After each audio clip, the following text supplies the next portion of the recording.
On today's episode, I talk about the biggest business lesson that I learned in 2020 that my entire team and I and all of my students have made a declaration to incorporate into our businesses for the rest of our life because it's so important. It's a juicy one and it guarantees success. Plus, you get a bonus of a personal lesson that I share with how I flooded my kitchen 2 days ago, the story and the lesson from that moment that you can use in your business as well. So I'm going to shut up now because the story is funny and you need to go listen to it. Have fun, and it's time to cue the intro. Go.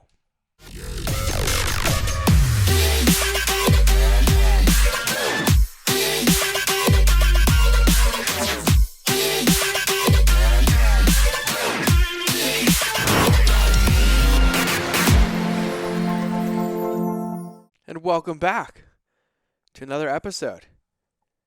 And I told you in the intro what this episode was about, but holy moly, I only had one lesson to share with you as my biggest business lesson of 2020. I only had one, but now I have two. I have two because there was a surprise lesson that happened in my life yesterday when I was recording this. And since I want people to laugh, I want people to smile, I want you to laugh, I want you to smile, and I want everybody just to realize that there's humor and happiness and joy in everything that we do.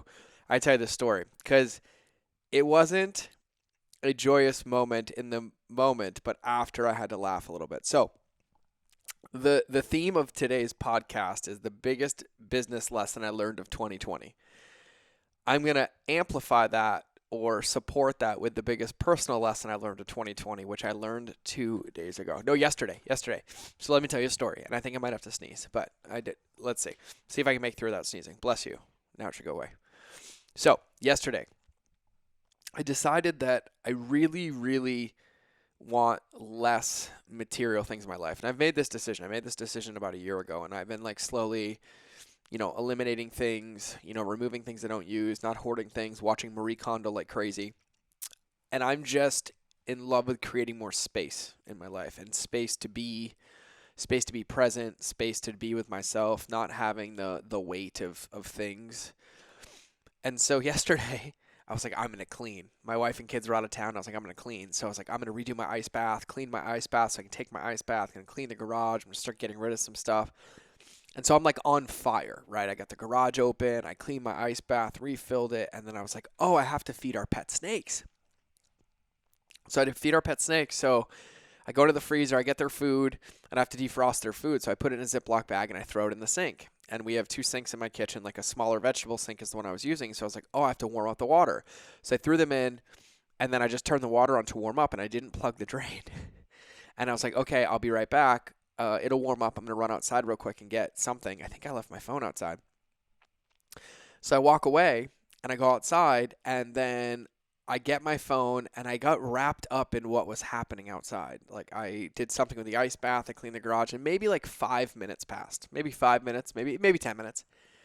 And I was like, I got to go inside. And I opened my door and it sounded like a waterfall in my kitchen. And I have this island in our kitchen. It's just this big island in the middle because I used to use the kitchen for TV shows and movies when I was a food blogger. And so I have this massive island, like crescent shaped, and the front edge is like an 8-foot round edge, and the sink is on a higher level. And there was water pouring over the front of the ledge and over the edges of the counter. And I thought I was dreaming. I thought I was having like a nightmare. I didn't even know what to do. And so I was like, oh my God.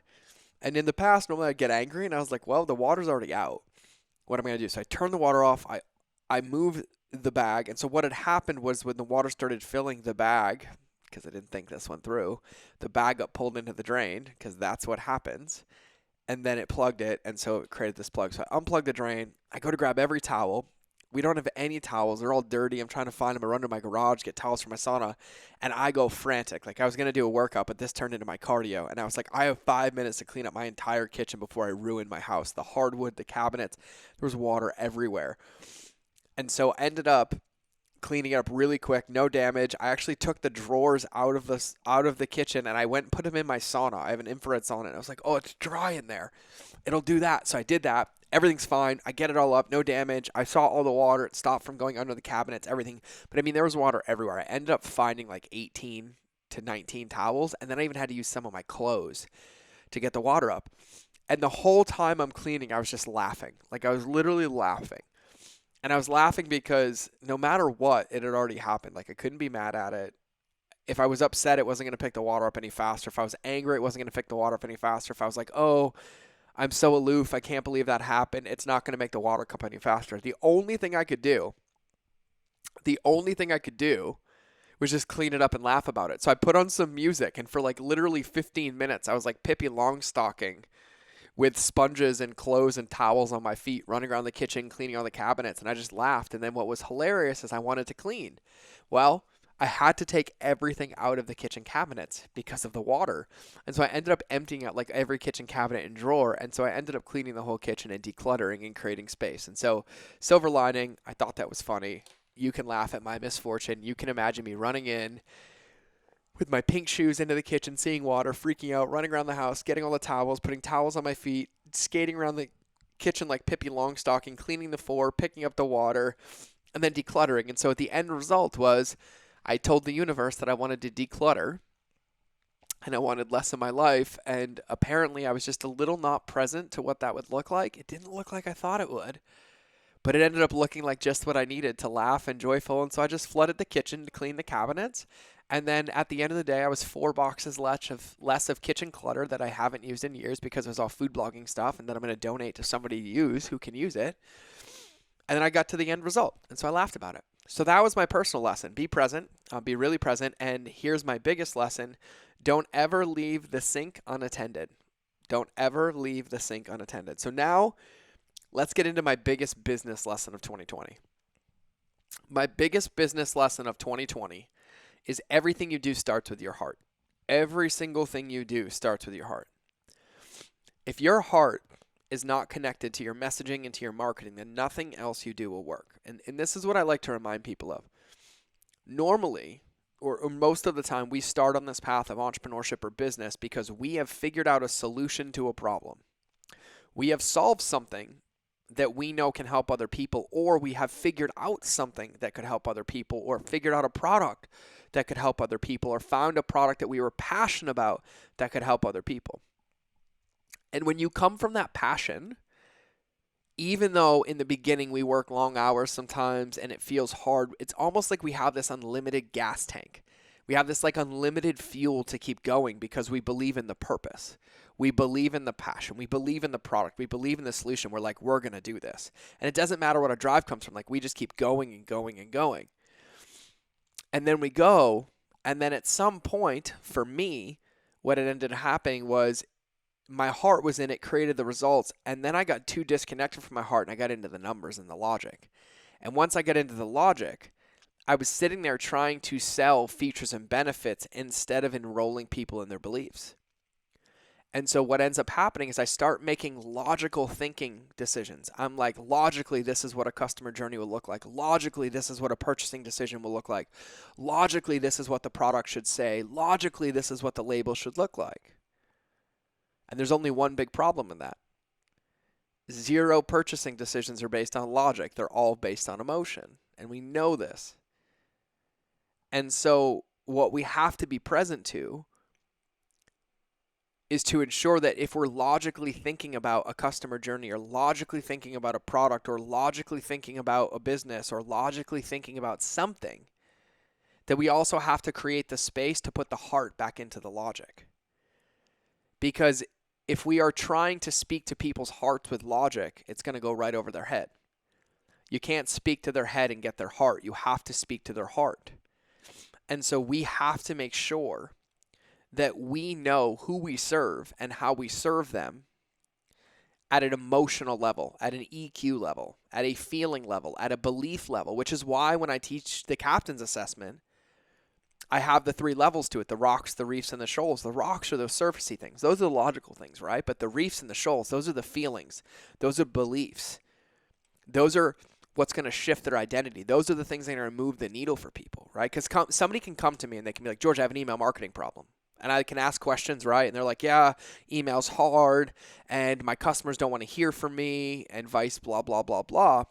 And I can give them all the tools. I can be like, yep, this is the email to write. This is the email to write. This is what you want to say. This is the automation. This is where you put it in.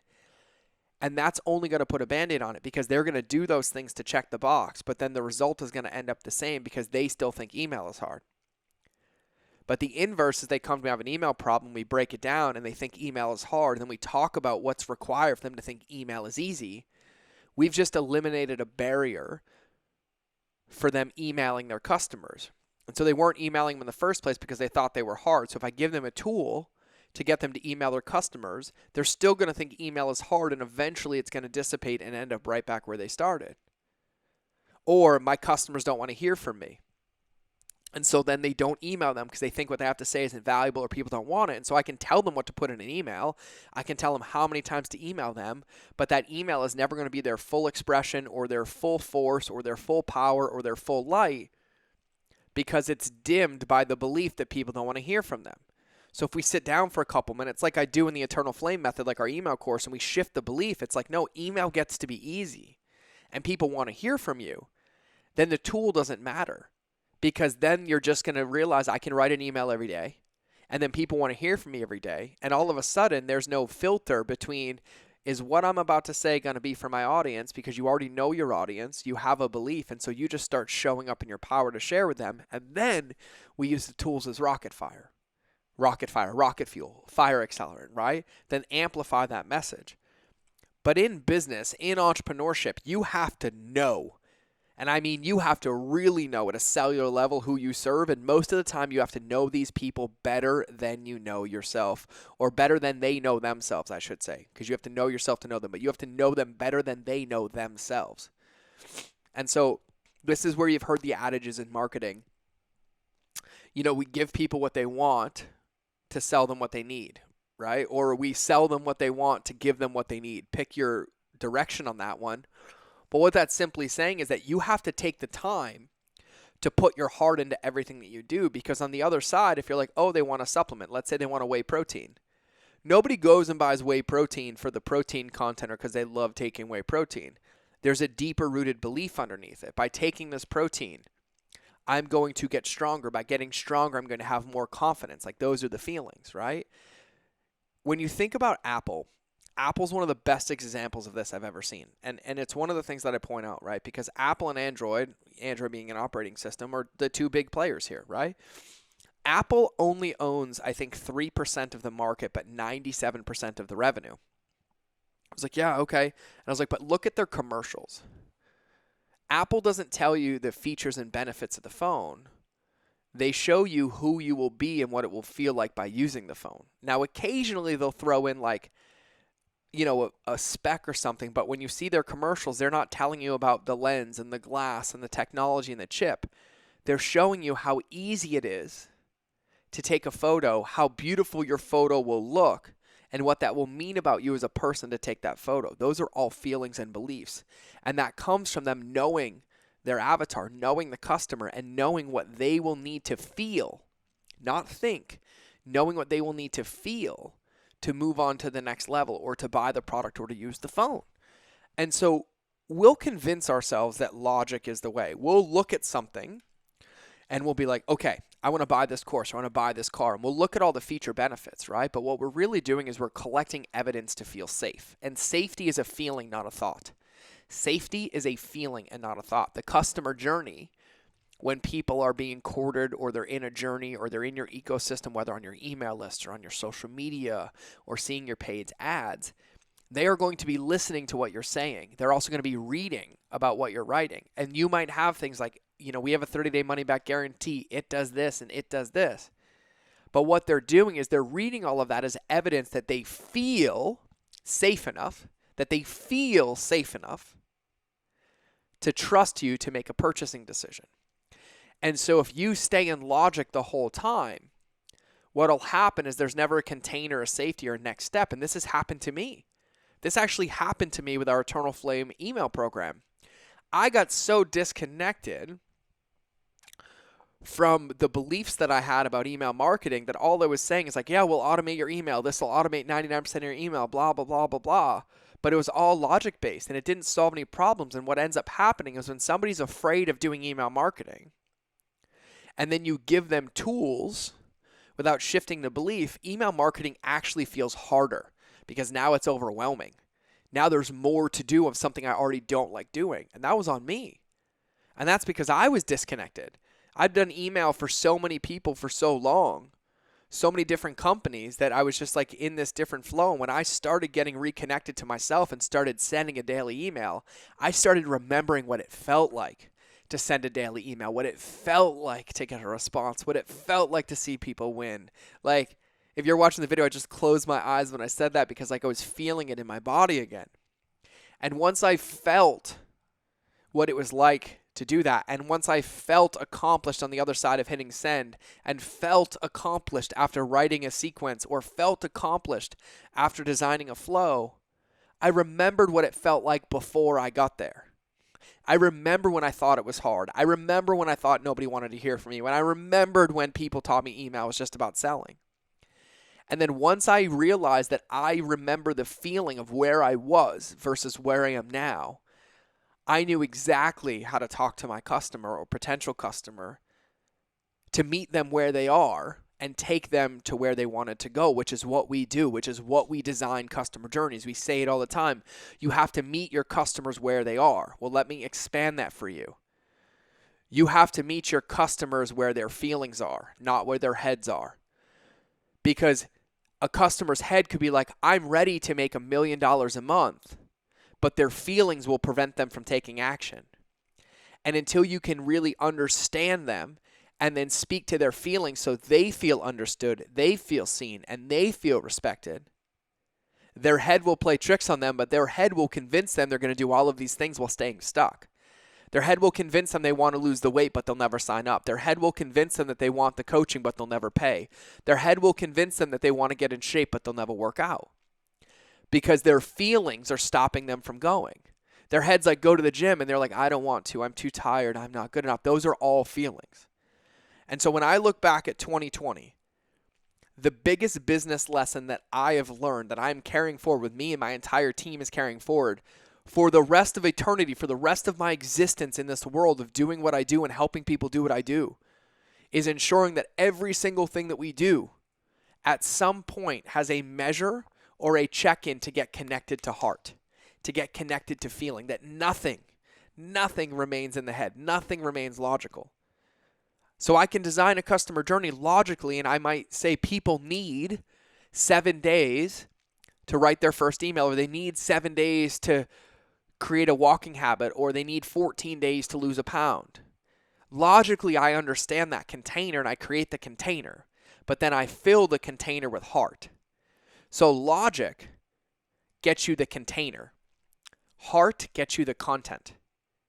And the content and the feelings that people experience with that content are what dictates their results and their actions. And so as you navigate the rest of your year, whatever you're listening to, so you'll be listening to this 20 years from now, and I recorded it in 2020, everything that you do has to come from your heart, your team's heart, your company's heart, the company's culture's heart, the lighthouse of the company. It has to come from the heart. And then you have to figure out the bridge to connect your heart to your customer's heart to understand them, so you can take them from where they're feeling to where they want to go. And so heart belongs in everything. Feelings. Emotions. Because last time I checked, there was not an algorithm or a robot buying your products, buying your services, or buying your programs. That was a human being that's experiencing an emotion on the other side. There is a reason that they are buying from you or want to buy from you. And that reason is they want something different. They want something better. They want to solve something or fix something. And all of that is emotional-based thinking. All of it is emotional-based thinking. And so you have to use logic to create the container and use your heart to fill the content. So if I could leave you with anything in today's episode, it's that no matter what you do it with intention and make sure you have felt it before you do it. Before you send that message, before you write that email, before you do that live video, before you do that post, before you do that team meeting, before you design that program, before you launch that ad, before you do product dev. Like, look at your product, your physical product, and look at the color. And instead of asking yourself, what does this look like? Or how does this look? Or you ask your team for feedback, how does this look? Ask them how they feel. When you're asking your customer for feedback, maybe they've completed your program. We don't go and ask them, like, what does your sequence look like? We ask them, like, how do you feel? What did it feel like? Get into the feeling. The fastest path to legacy, to success, to growth, to scale, and to outcarrying your competition and building these legacy businesses and putting the heart back into marketing that we do is get connected to your feelings so you can get connected to their feelings and use that empathy to understand what really is going to move people forward. And because there's this cheesy quote, and I keep hearing it so much lately, so I have to say it again. If information, i.e. if logic was the answer, everybody would be rich, happy, and in shape. But it's not. People need us to take that logic and create containers and then fill that container with heart that allows them to shift their beliefs, move forward on their goals, trust us, feel safe with us so they can trust themselves and feel safe with themselves and have the confidence required with the accountability and support of us to accomplish their goals, to buy our product, to use our services, to do all of those things. So my biggest business lesson of 2020, and I think one that I will carry forever, is you have to put feeling into everything that you do. And my biggest personal lesson is don't leave your sink unattended while you are filling it with water, because it will flood your kitchen and then you'll end up looking like Pippi Longstocking running around your kitchen with towels on your feet to clean it up while having a good laugh. But that's all I got today, guys. Remember that relationships always beat algorithms, and remember there is zero way to lose the game by having feelings and using them to build relationships that will always beat algorithms and help you outcarry the competition.